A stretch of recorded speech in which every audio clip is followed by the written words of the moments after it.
Good morning, everyone. So today I'm starting civics lesson electoral politics, which is going to come in the upcoming examination. And so today I'm starting this chapter with the topic, why do we need election? So it's a very common and a very simple answer. After every 5 years we give the vote as a voter. But why do we need to conduct this election? There are various reasons, and the main reason is that the particular government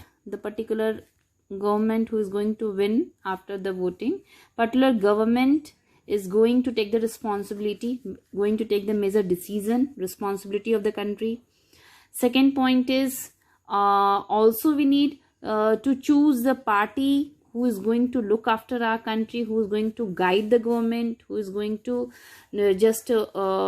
make every decisions. And the last is to choose who is going to make laws for the people, for the welfare of the people. So mainly basic three reasons are these. That is the reason why we need the election. Now, what makes an election democratic? Democratic word is used here. How can you say that elections are democratic? The various reason is that if we can conclude that elections are democratic by saying that everyone is having a right to give one vote, and one vote has one value. This is applicable for everyone. And second point is parties and candidates should be free to contest an election. No force should be there. So free election is to be conducted. No forcefully any person is to be blamed or done something to choose the particular party or any particular leader. Election should be free and fair. Free and fair election should be held. Then that is the way we can say that it is a democratic. And candidates preferred by the people should be elected. Means the person who will get the vote of the common people, that person should be elected as a government, as a leader who is going to look after the country. And the fifth point is election should be held at a regular intervals. Just as for example, as after every 5 years the elections are held for the various posts. So if a regularity should be there, regularity should be maintained. These were the reason we can prove that elections are democratic. Now the third topic is it good to have political competitions? As we can say that, as you can see that so many numbers of political parties are there, and each political party is having competition with one another, and that is the reason different things, different promises each and every political parties are making to the common people. Some are making fools, some are actually wanted to do. So is there any benefits we are getting from this competition? So obviously we can say, because any competition which is held, that also gives some benefits.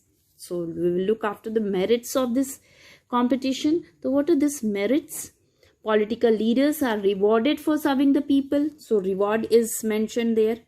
It is rewarded. Political people, those who are working good, those who are doing good in their political field, they are rewarded by the people. How they are rewarded? That the next time also they will be they will get the vote of the people, support of the people.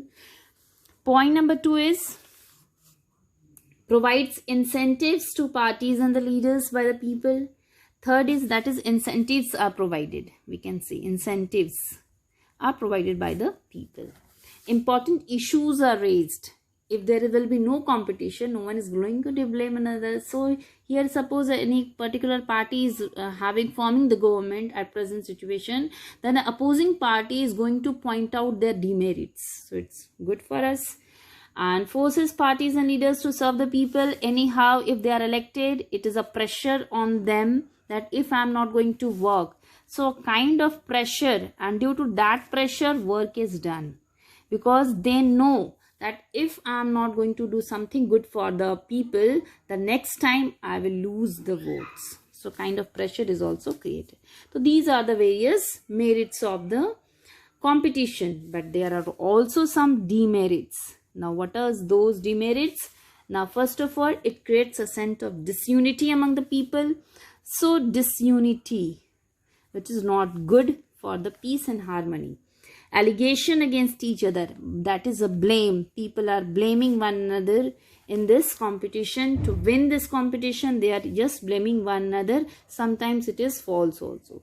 They are using the dirty tricks. Dirty tricks are used in the politics, which is not good for the people, which is not good for the people to identify who is good or who is bad, and it does not allow to formulate sensible long-term policies. So long-term policies are not followed because every time the government, the political leaders are changed. So these are the various demerits of the political competitions. So student, today I taught 3 topics. Why do we need election? How can you say that democratic election is a democratic? And what are the, is it good to have a competition? If it's so, please mention the point that is the merit.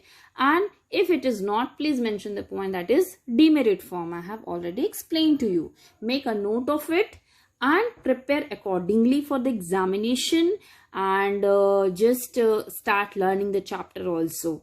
Okay children, then take care. Have a nice day.